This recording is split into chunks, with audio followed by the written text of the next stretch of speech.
Exposición del Salmo 47. Traducción, Miguel F. Lanero, O.S.A. y Enrique Aguiarte Bendímez, OAR1. V.1. El título del Salmo es, Cántico de alabanza a los hijos de Coré, en el segundo día después del sábado. Lo que sobre esto se digne concedernos el Señor, recibidlo como hijos del firmamento. El día segundo del sábado, es decir, el siguiente al primero, que llamamos domingo, y que tiene también el nombre de feria segunda, fue creado el firmamento del cielo, o mejor dicho, el firmamento o cielo. Porque al cielo también lo llamó Dios firmamento 1. El día primero había creado la luz, y la separó de las tinieblas. A la luz la llamó día y a las tinieblas noche. Como se ve en el texto de este salmo, algo dejó anunciado Dios en aquella su obra, que había de cumplirse en nosotros, y conforme a la naturaleza de esta creación, los siglos se han ido sucediendo. No en vano dijo de Moisés el Señor, él escribió sobre mí 2. De hecho, todo lo escrito, incluyendo la creación del mundo, puede interpretarse con una significación de futuro. Y así puedes entender que Dios creó la luz, significando la resurrección de Cristo de entre los muertos. Y la verdadera separación de la luz y las tinieblas, sucedió cuando tuvo lugar la división entre inmortalidad y mortalidad. Y la consecuencia es que a la cabeza se le dio un cuerpo, que es la Iglesia. Hay también un salmo del primer día después del sábado en el que con toda claridad se habla de la resurrección del Señor. Así se dice en él, que vuestros príncipes abran las puertas, levantaos puertas de la eternidad, y entrará el Rey de la Gloria 3. ¿Qué hay más evidente que el Rey de la Gloria es Cristo? De él se dijo, si lo hubieran conocido, nunca habrían crucificado al Señor de la Gloria 4. En el segundo día del sábado no debemos de ver sino la Iglesia de Cristo. Pero la Iglesia de los santos, la Iglesia de los que están inscritos en el cielo, la Iglesia de los que no han caído en las tentaciones de este mundo. Son estos los que deben llevar el nombre de firmamento. Luego la Iglesia de Cristo se realiza en aquellos que están firmes, de los que dice el apóstol, nosotros, los fuertes, debemos sobrellevar las debilidades de los débiles 5. Se le está llamando firmamento a la Iglesia. Sobre esto se canta en el Salmo, escuchémoslo, reconozcámoslo, estemos unidos, seremos glorificados y reinaremos. Mira cómo en las cartas apostólicas se le llama también firmamento a la Iglesia, ella, la Iglesia del Dios vivo, es la columna y el firmamento de la verdad 6. De este firmamento se le canta a los hijos de Coré, que, como ya sabéis, son los hijos del esposo crucificado en el Calvario, ya que Coré significa calvicie. Continúa la inscripción de este salmo, el segundo día el sábado. 2. V.2. Grande es el Señor y muy digno de alabanza. Sí, grande es el Señor y muy digno de alabanza. Pero, ¿alaban al Señor los infieles? Y también, ¿alaban al Señor los que creen, pero viven mal, y por su causa el nombre de Dios es blasfemado entre los gentiles? ¿Alabarán estos al Señor? 7. Y si lo alabaran, ¿aceptaríamos su alabanza, cuando está escrito que no es hermosa la alabanza en la boca del pecador? 8. Has dicho, grande es el Señor y muy digno de alabanza. ¿Pero dónde? En la ciudad de nuestro Dios, en su monte santo. De él se dice en otro lugar. ¿Quién subirá al monte del Señor? El hombre de manos inocentes y puro corazón 9. En ellos sí, grande es el Señor y muy digno de alabanza. Es decir, en la ciudad de nuestro Dios, en su monte santo. Esta es la ciudad puesta sobre el monte, que no es posible ocultarla, esta es la lámpara que no se pone bajo el celemín, conocida por todos, y que a todos ilumina 10. Pero no todos son ciudadanos de esta ciudad. Solamente aquellos para quienes grande es el Señor, y muy digno de alabanza. Pero vamos a ver cuál es esta ciudad, no sea que al haberse dicho, en la ciudad de nuestro Dios, en su monte santo, debamos buscar este monte, desde el cual podamos también ser oídos. Por algo se dice en otro salmo, alcé mi voz al Señor, y él me escuchó desde su monte santo 11. Este monte te ayudó a ser oído. Si no hubieras subido a él, clamarías desde abajo, pero no llegarías a ser oído. Entonces, ¿cuál es este monte, hermanos? Con mucho cuidado debemos buscarlo, con gran solicitud investigar, y poner esfuerzo también para subirlo y establecernos en él. Pero si se halla en alguna parte de la tierra, ¿qué haremos? ¿Tendremos que peregrinar desde nuestra tierra hasta encontrar el monte? No, más bien peregrinamos si no estamos en él. Esa es nuestra ciudad, si somos miembros del Rey, que es la cabeza de su ciudad. ¿Dónde, pues, está este monte? Si está situado en algún lugar, deberemos esforzarnos, como he dicho, para llegar hasta él. Pero, ¿por qué estás preocupado? Ojalá no seas tú perezoso en ascender al monte, así como él tampoco tardó en venir a quien estaba dormido. Pues hubo una piedra angular, despreciada, en la que tropezaron los judíos 12, desprendida de un monte sin intervención humana, es decir, del reino de los judíos sin mediación humana, sin ninguna intervención de hombre, que se acercara a María, de la que nació Cristo 13. Pero si esta piedra, en la que tropezaron los judíos, hubiera permanecido allí, no tendrías monte al que subir. ¿Qué sucedió entonces? ¿Qué dice la profecía de Daniel? Dice que esta piedra creció y llegó a hacerse un monte grande. ¿Cuán grande se hizo? Tanto que cubrió toda la superficie terrestre 14. Y es así como llegó a nosotros, creciendo hasta llenar la superficie de la tierra. Porque vamos a andar buscando el monte como algo lejano, y no comenzamos ya a subir el que tenemos al lado, para que esté entre nosotros el Señor grande y muy digno de alabanza. 3. V.3. Pues bien, para que este monte no te pasara desapercibido en el Salmo, y creyeras que había que buscarlo en alguna parte de la tierra, mira lo que sigue a continuación, después de haber dicho en la ciudad de nuestro Dios, en su monte santo. ¿Qué añade? Los montes de Sión, que extienden su alegría por toda la tierra. Sión es un solo monte. ¿Por qué, pues, dice los montes? ¿No será porque a Sión han pertenecido también los venidos de diversos lugares, y que han confluido en la piedra angular, formando ellos dos muros, como dos montes, uno el de la circuncisión y el otro el del prepucio, uno de los judíos y el otro de los gentiles? No ya adversos, aunque sí diversos, provenientes de diverso origen, y, unidos en el ángulo, ni siquiera diversos? Porque Él, dice, es nuestra paz, que hizo de los dos pueblos 1:15. Él es aquella piedra, que rechazaron los constructores, y que fue convertida en piedra angular 16. Un monte unió en sí a dos montes. Una casa y dos casas, dos por el diverso origen, una por la piedra angular, en la cual las dos casas han quedado unidas. Escucha esto también, los montes de Sión, confines del norte, ciudad del gran rey. Habías creído que Sión era un lugar, donde fue fundada Jerusalén, a la cual nadie concurría sino los del pueblo de la circuncisión, y este pueblo, por cierto, fue reunido por Cristo de los restos de la gran mayoría, aventada como paja. Por lo cual está escrito, un residuo solo se salvará 17. Pero mira también a los gentiles, y fíjate cómo el acebuche es injertado en el grueso tronco del olivo 18. He aquí a los gentiles, confines del norte. Fueron agregados los confines del norte de la ciudad del gran rey. Suele ser inverso el norte a Sión, Sión ciertamente está al sur, y el septentrión en el norte. ¿Quién es este septentrión, sino el que dijo, pondré mi asiento en el vértice septentrional, y seré semejante al Altísimo? 19. El diablo había tenido el reino de los impíos, y se había adueñado de los gentiles, que servían a los simulacros, y adoraban a los demonios, y todo el género humano, esparcido por el mundo, se había convertido en aquella región septentrional. Pero dado que el vencedor encadena al fuerte, le arrebata sus tesoros y los hace botín propio 20. En cuanto los hombres fueron liberados del engaño y superstición del demonio, al creer en Cristo fueron dirigidos a aquella ciudad, y se encontraron en el ángulo con el otro muro, que venía de la circuncisión. Así quedó constituida la ciudad del gran rey, por quienes antes habían constituido los confines del septentrión. De ahí que se diga en otro lugar de la Escritura, del septentrión llegan nubes con resplandores de oro, que envuelven la soberana majestad y el honor de Omnipotente 21.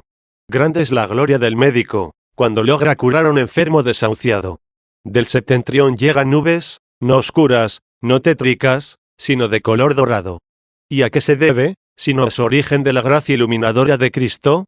Así es, los confines del septentrión, ciudad del gran rey. Ciertamente los del entorno, porque habían estado asociados con el diablo. A todo el que se asocia con alguien le dicen su entorno. Así solemos decirlo de algunos hombres, es un buen hombre, pero está rodeado de un mal entorno. Es decir, él sobresale por su honestidad, pero son malvados los que están en su compañía. De ahí que los confines del septentrión estaban asociados con el diablo, de donde vino aquel hijo, del que hemos oído hace poco que estaba muerto y volvió a la vida, que estaba perdido y fue encontrado. Se fue a una región lejana, había llegado también al septentrión, y allí, como habéis oído, se entregó a un principal de aquella comarca. Se hizo, pues, del entorno del septentrión, asociándose al notable de aquella región.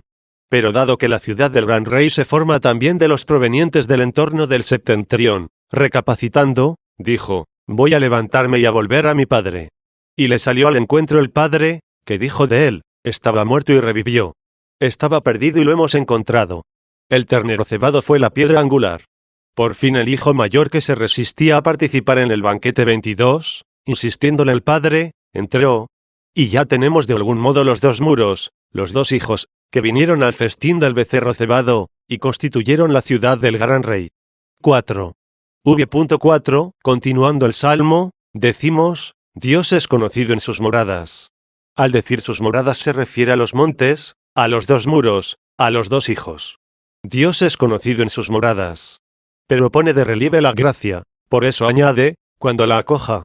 ¿Qué sería de la ciudad misma, si no fuera acogida por él? ¿No se derrumbaría al instante, si no tuviera ese firme fundamento? Pues nadie puede poner otro fundamento fuera del ya puesto, Cristo Jesús 23. Que nadie se gloríe de sus méritos. El que se gloríe en el Señor 24. Porque esa ciudad llega a ser grande, y en ella llegamos a reconocer al Señor, solo cuando Él la acoja. Como el médico acoge al enfermo para curarlo, no lo ama como tal enfermo. El médico odia la fiebre. No ama al enfermo como enfermo, y sin embargo lo ama. Si no fuera así, lo conservaría siempre como enfermo, dejándolo abandonado. Pero su amor al enfermo es para sanarlo. Acogió el Señor esta ciudad y se hizo presente en ella, es decir, su gracia se hace notar en esa ciudad. Porque todo lo que ella tiene, y de lo cual se gloría en el Señor, no lo tiene de sí. He ahí por qué dijo Pablo, ¿qué tienes que no hayas recibido? ¿Y si lo recibiste?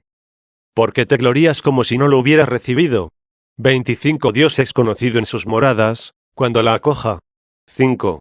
V.5, 7, porque he aquí que los reyes de la tierra se reunieron. Ved cómo se acercan los confines del septentrión, fijaos cómo dicen, venid, subamos al monte del Señor. Él nos ha enseñado el camino para entrar en ella 26.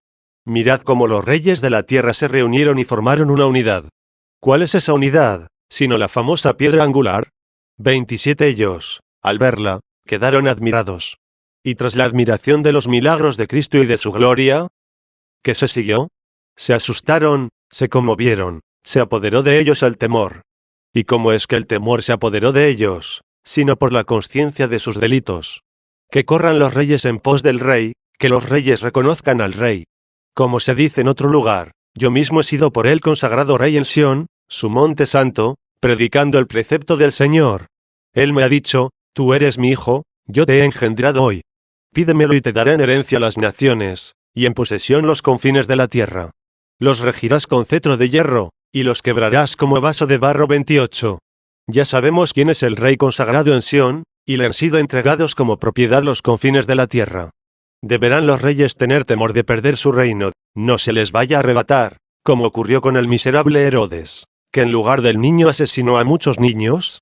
29 Su temor de perder el reino, le impidió conocer al rey.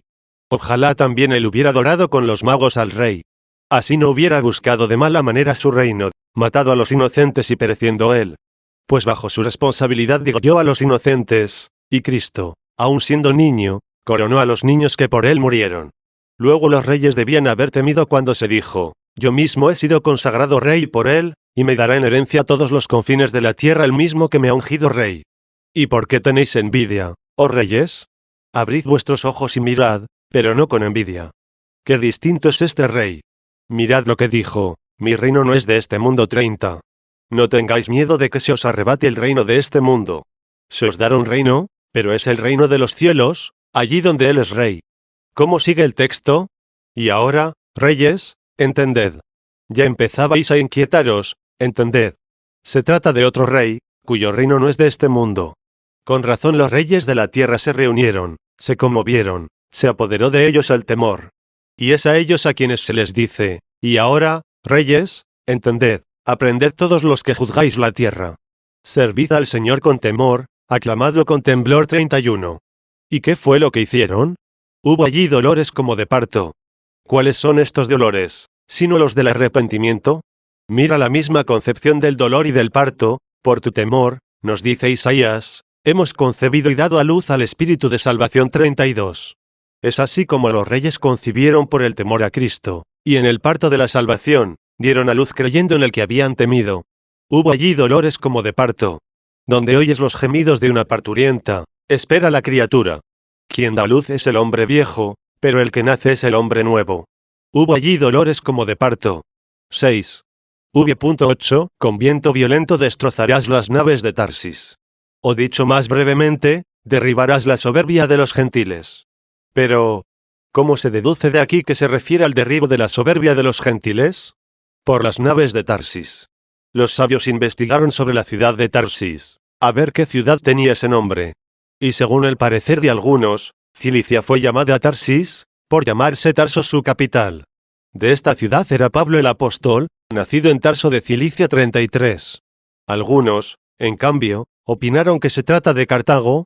Tal vez en alguna época se le llamó así, o porque con alguna otra expresión, así se le quiso significar. De hecho encontramos en el profeta Isaías, lamentaos, naves de Cartago 34. Y en Ezequiel unos traductores leen Cartago y otros Tarsis 35. Así que por una tal diversidad de opiniones, podemos identificar con Tarso, la ciudad de Cartago, otrora así llamada. De todos es conocido que ya en sus comienzos el reino de Cartago sobresalió por sus naves, y esto hasta el punto de que desde el principio el reino de Cartago sobresalió sobre los demás pueblos por su comercio y su flota naviera. De hecho, cuando Dido huyó de su hermano, desembarcó en tierras africanas, donde fundó Cartago, y las naves mercantes que, con el consentimiento de las autoridades tomaron para su fuga, siguieron utilizándolas para el comercio, después de la fundación de Cartago. De aquí que esta ciudad llegó a ser sumamente engreída, de manera que por sus naves se pueda entender, con razón, la soberbia de los gentiles, que confían en realidades inciertas, como lo es el soplo de los vientos. Dejémonos ya de confiar en la prosperidad de este mundo, como en el despliegue de las velas y en el mar. Nuestro fundamento está en el monte Sión. Allí nos debemos arraigar, no andar fluctuando a merced de cualquier viento de doctrina 36. Sean, pues, derribados todos cuantos se han ensoberbecido por las incertidumbres de esta vida. Toda soberbia de los gentiles sométase a Cristo. Con viento violento destrozarás las naves de Tarsis. No de cualquier ciudad, sino las de Tarsis. ¿Cuál sería el viento violento? Un profundo temor. Así es como toda soberbia teme al que ha de juzgar, creyendo en él, como humilde que es, para no aterrorizarse ante el Altísimo. 7. V.9, como habíamos oído, lo hemos visto. Oh bienaventurada Iglesia. Lo que había oído en su momento, luego lo llegó a ver. Oyó en promesas, lo ve cumplido, lo oyó en profecías, lo está viendo en el Evangelio. Sí, todo lo que ahora se cumple, antes fue profetizado. Levanta tus ojos y recorre el mundo con tu mirada, contempla cómo la heredad llega hasta los confines de la tierra. Date cuenta de cómo se ha cumplido ya lo que se había anunciado, lo adorarán todos los reyes de la tierra, todos los pueblos le servirán 37. Mira también realizado aquello otro que se dijo, elévate, oh Dios, sobre el cielo, y tu gloria sobre toda la tierra 38. Pon tu atención en aquel cuyos pies y manos fueron clavados. Colgado de un leño se pudieron contar sus huesos. Sus vestidos los echaron a suertes 39. Mira reinando a quien sus discípulos vieron colgado en la cruz. Míralo sentado en el trono celeste a quien despreciaron cuando caminaba sobre la tierra. Mira ya realizado aquello de, lo recordarán y volverán al Señor todos los confines de la tierra, y se postrarán en su acatamiento todas las familias de los pueblos 40. Al ver todo esto, levanta tu voz con alegría, como lo habíamos oído, lo hemos visto. Con razón se dirigen a esta iglesia los gentiles diciendo, escucha, hija, mira, olvida tu pueblo y la casa de tu padre 41. Tu padre fue el norte, ven al monte Sión. Escucha y mira, no mira y escucha, sino escucha y mira, primero escucha, luego verás. Primero oirás lo que no ves, y luego verás lo que habías oído. Un pueblo, dice, que no conocía, me servía, me escuchaba con atención y me obedecía 42. Si escuchaba con atención, es que no veía. ¿Y qué decir de esta otra cita? A quienes no se les anunció sobre él, lo verán. Y quienes no oyeron, comprenderán. 43 A quienes no les fueron enviados profetas, primero los oyeron, y luego los entendieron. Aquellos que en principio no los oyeron, luego oyéndolos, se quedaron admirados. En cambio, a quienes los profetas fueron enviados, eran portadores de los códices, pero no entendieron la verdad.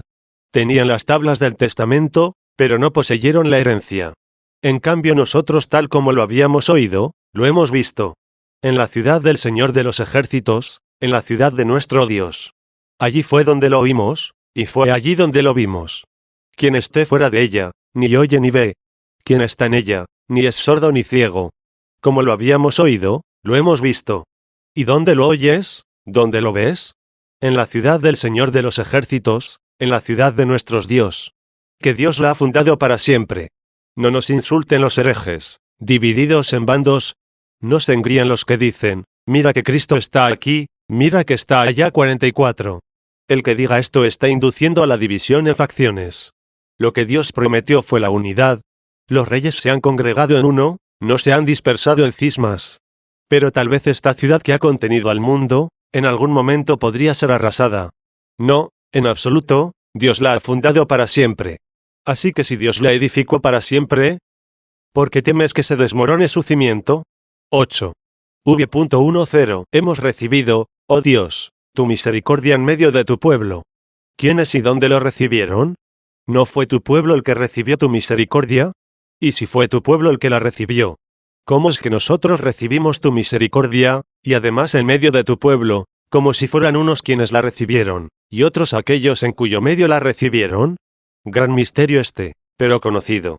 Cuando desde aquí, desde estos versículos se ha extraído y desentrañado lo que ya sabéis, no os resultará extraño, sino agradable. Porque ahora el pueblo de Dios está constituido por los que poseen sus sacramentos, pero no todos participan de su misericordia. Todos los que reciben el sacramento del bautismo de Cristo, se llaman cristianos. Pero no todos viven dignamente ese sacramento. Hay algunos de quienes dice el apóstol, tienen la apariencia de ser piadosos, pero reniegan de su fuerza. 45. Por esta apariencia de piedad se les tiene como miembros del pueblo de Dios, como sucede en la era mientras se trilla no solo el grano, sino también la paja. Pero llegarán a formar parte del granero. En medio de este pueblo malvado, está el pueblo bueno, que ha recibido la misericordia de Dios. La misericordia de Dios la vive dignamente el que oye, retiene y cumple lo que dice el apóstol, como colaboradores suyos que somos, os rogamos que no recibáis en vano la gracia de Dios. 46. Entonces, el que no recibe inútilmente la gracia de Dios, ese es el que recibe no solo el sacramento, sino también la misericordia de Dios. ¿Y que le puede perjudicar el vivir en medio de un pueblo desobediente, hasta que llegue el momento de la bielda, hasta que los buenos sean separados de los malos? ¿Qué les puede perjudicar el vivir en medio de este pueblo? Que sean de los que se llaman firmes, y que reciban la misericordia de Dios. Que sea un lirio entre espinas. Porque también las espinas pertenecen al pueblo de Dios. ¿Lo quieres oír?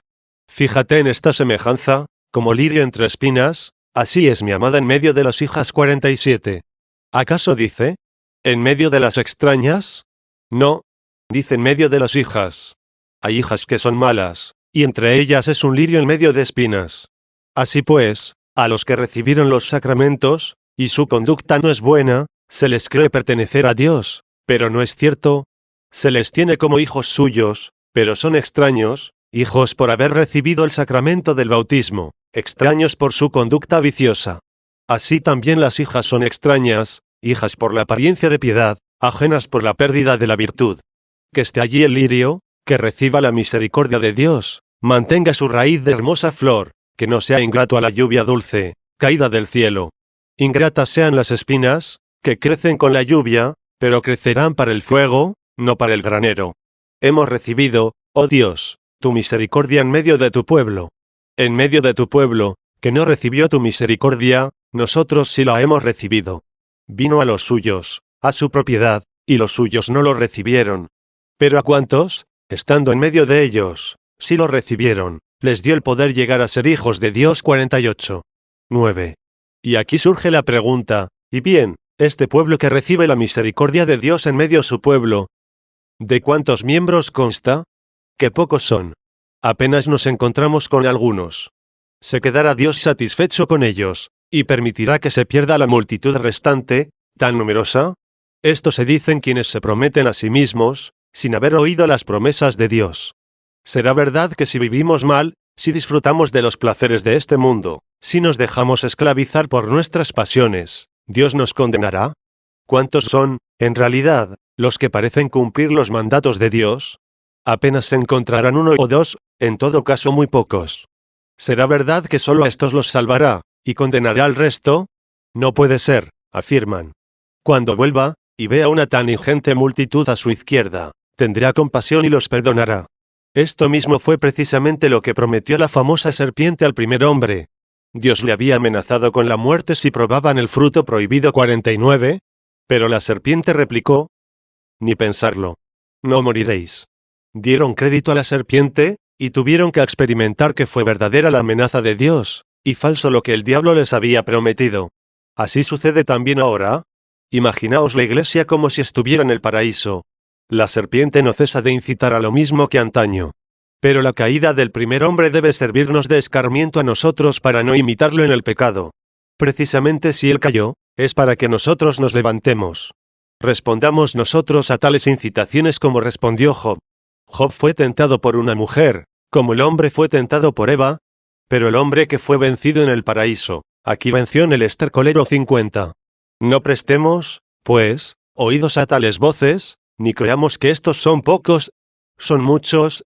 Lo que pasa es que están ocultos entre la multitud. No podemos negar que son muchos los malos, tantos, que los buenos ni se vislumbran entre ellos, como los granos de trigo no se ven en la era. El que mira la trilla, puede pensar que allí solo hay paja. Pongamos un hombre inexperto, y pensará que los bueyes dan vueltas inútilmente en la trilla, y que allí están los hombres bajo el peso del calor para moler la paja.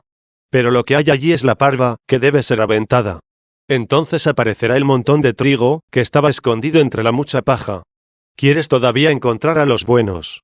Sé bueno tú, y los encontrarás. 10. V.11. Contra este pesimismo, pon atención a lo que sigue en el Salmo.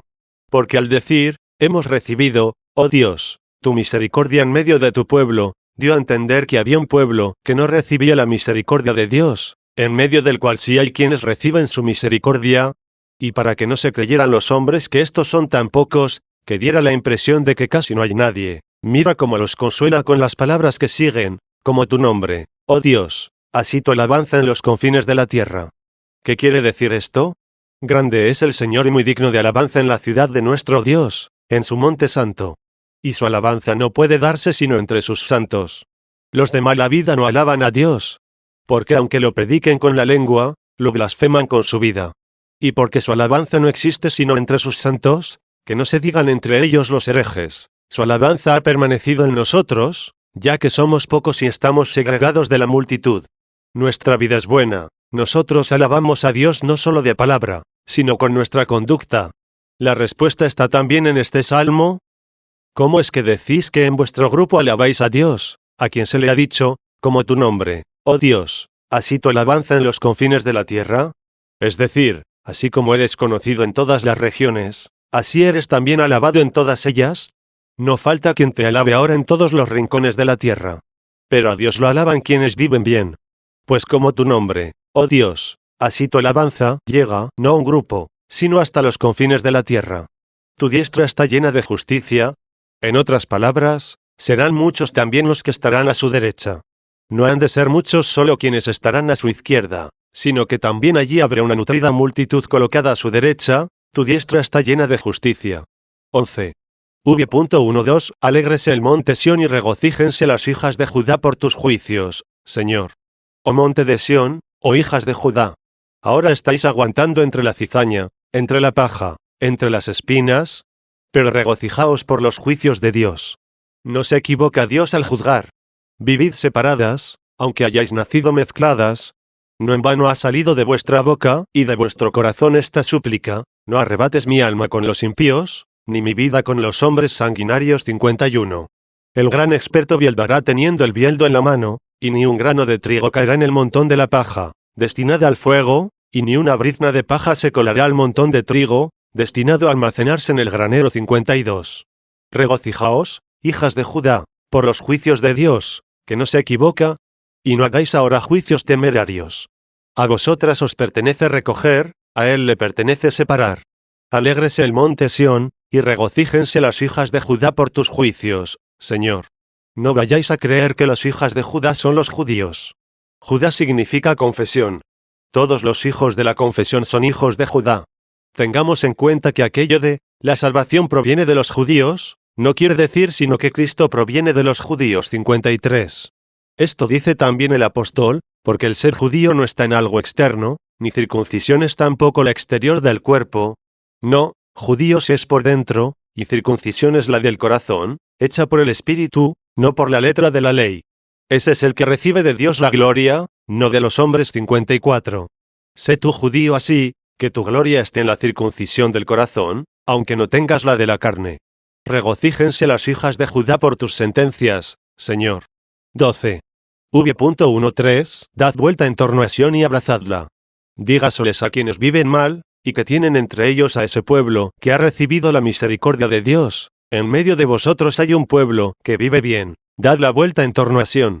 Pero, ¿cómo? Abrazadla. No la rodeéis con escándalos, sino con amor, y así a los que viven bien en medio de vosotros, los imitéis, e imitándolos, os incorporéis a Cristo, de quien ellos son miembros. Dad vuelta en torno a Sión y abrazadla. Hablad desde sus torreones. Desde lo alto de sus baluartes predicad sus alabanzas. 13. V.14. Poned vuestros corazones en su fortaleza. No por tener apariencia de piedad rechacéis su fortaleza. 55, sino poned vuestros corazones en su fortaleza. ¿Cuál es la fortaleza de esta ciudad? El que quiera entender la fortaleza de esta ciudad, piensa en la fuerza de la caridad. He ahí la fortaleza que nadie vence. Ningún vaivén de este mundo, ninguna riada de tentaciones extinguirá su fuego. De ella se dijo, fuerte es el amor como la muerte. 56. Como la muerte, cuando llega, no se le puede hacer frente con ninguna clase de habilidades, ni medicamentos a los cuales recurras. No, el ímpetu de la muerte no la puede evitar quien ha nacido mortal, así contra el ímpetu del amor nada puede el mundo. Hemos puesto un ejemplo contrario, el de la muerte, porque como la muerte es impetuosísima para arrebatar, así la caridad es impetuosísima para salvar. Impulsados por este amor, muchos han muerto a este mundo para vivir para Dios. Ardiendo los mártires en este fuego del amor, no fingiendo, no hinchados de vanagloria, no como aquellos de quienes se dijo, aunque entregara mi cuerpo a las llamas, si no tengo caridad, de nada me sirve. 57, sino que su amor a Cristo y a la verdad los llevó al martirio. Y en que les cambiaron las crueldades de sus torturadores. Más duro les fueron las lágrimas de sus familiares, que la violencia de sus perseguidores. ¿A cuántos no retenían sus hijos para que no sufrieran el martirio? ¿Cuántas esposas no les rogaban a sus maridos de rodillas, que no las dejasen viudas? ¿Cuántos hijos no trataron de impedir a sus padres que murieran, como sabemos y leemos en el martirio de Santa Perpetua? Esta es la realidad. Pero esas lágrimas, por muy abundante y fuerte que fuese su caudal, ¿cuándo lograron extinguir el fuego de la caridad? He aquí la fortaleza de Sión, de la que en otro pasaje se dice, que haya paz en tu fortaleza y abundancia en tus torreones. 58. Hablad desde sus torreones, poned vuestros corazones en su fortaleza, distinguid sus palacios. 14. ¿Qué sentido tienen estas frases? Poned vuestros corazones en su fortaleza, y distinguid sus palacios. Este es su sentido, distinguid una morada de otra, no las confundáis. Porque hay una morada que tiene una piedad aparente, pero allí no hay piedad. En cambio otra tiene la apariencia y la piedad. Distinguidlas, no las confundáis. Y las distinguís, sin confundirlas, cuando ponéis vuestro corazón en su fortaleza, es decir, cuando lleguéis a ser hombres de espíritu por la caridad. Entonces no juzgaréis temerariamente, entonces veréis que no son ningún obstáculo los malos contra los buenos. Mientras estamos en esta tierra, distinguid sus palacios. Puede también haber otra interpretación. Se les dijo a los apóstoles que distinguiesen entre dos moradas, la de la circuncisión y la de la incircuncisión. Cuando Saulo recibió la llamada y se convirtió en el apóstol Pablo, conviniendo en la unidad de doctrina con sus compañeros de apostolado, obtuvo el beneplácito de ellos, para dirigirse a los incircuncisos. 59, mientras ellos se dirigirían a los circuncisos. Con esta planificación de su apostolado, se distribuyeron las moradas del gran rey, y coincidiendo en la piedra angular, dividieron la evangelización en cuanto a la programación, pero la unieron en la caridad. Y en realidad, me parece que debe interpretarse mejor así. En efecto, el Salmo sigue y pone en claro que fue esto lo que se le dijo a los predicadores, distinguid sus palacios para decírselo a la futura generación, es decir, que en el futuro llegase incluso a nosotros esa distribución del Evangelio. Pues su trabajo no llegó solo a sus contemporáneos en esta vida. Ni tampoco el Señor se dirigió únicamente a los apóstoles, a quienes se dignó aparecerse vivo después de la resurrección, sino también a nosotros. A ellos les hablaba, y se refería a nosotros, cuando dijo, mirad, yo estoy con vosotros todos los días hasta el fin del mundo 60. ¿Es que ellos iban a permanecer en esta vida hasta el fin del mundo? Y también cuando dijo, no solo ruego por estos, sino también por los que han de creer en mí por su palabra 61. Luego nos tenía en su mira el que por nosotros padeció. Con razón, pues, se dice, para decírselo a la futura generación. 15. V.15. ¿Y qué es lo que le vais a decir? Que este es Dios, nuestro Dios. Se veía la tierra, pero no se veía a su Creador. Se admitía un cuerpo de carne, pero no se reconocía a Dios encarnado. Se admitía la carne procedente de aquellos de quien la habían recibido, ya que María procedía de la estirpe de Abraham, pero se quedaron en la carne, no reconocieron la divinidad. Oh apóstoles, oh ciudad gloriosa. Desde sus torres tú predica y di, este es Dios, nuestro Dios. Así como fue despreciado, así como la piedra estaba caída a los pies de los que iban a tropezar, para humillar los corazones de quienes lo confesasen, así este es Dios, nuestro Dios. Sin duda que fue visto, según se dice en aquellas palabras, después apareció en la tierra y convivió con los hombres 62. Este es Dios, nuestro Dios. Es un nombre, pero ¿quién es el que lo conoce? Porque este es Dios, nuestro Dios. Pero quizá por un tiempo, como los dioses falsos. Sí, se les llamará dioses, pero como no lo pueden ser, se los invoca durante algún tiempo. ¿Y qué les dice el profeta, o qué manda que se les diga? Esto les diréis. ¿Qué les diréis? Los dioses que no crearon el cielo y la tierra, desaparezcan de la tierra y de lo que hay bajo el cielo 63. Este Dios no es así, porque nuestro Dios está sobre todos los dioses. ¿Cuáles son todos esos dioses? Porque todos los dioses de los gentiles son demonios, mientras que el Señor ha hecho el cielo 64. Él es nuestro Dios, este es nuestro Dios. ¿Por cuánto tiempo? Eternamente, por los siglos de los siglos. Él nos regirá por siempre jamás. Si es nuestro Dios, también es nuestro Rey. Nos protege, para que no muramos, porque es Dios. Nos gobierna para que no caigamos, porque es Rey. Aunque nos gobierne, no nos destruye, porque a quienes no gobierna los destruirá. Los gobernarás, dice, con cetro de hierro, los quebrarás como vaso de arcilla 65. Se refiere a los que no gobierna, a ellos no los perdona, destrozándolos como vaso de barro. Elijamos, pues, ser por él regidos y liberados, porque este es nuestro Dios para siempre, por los siglos de los siglos. Él será quien nos gobierne eternamente.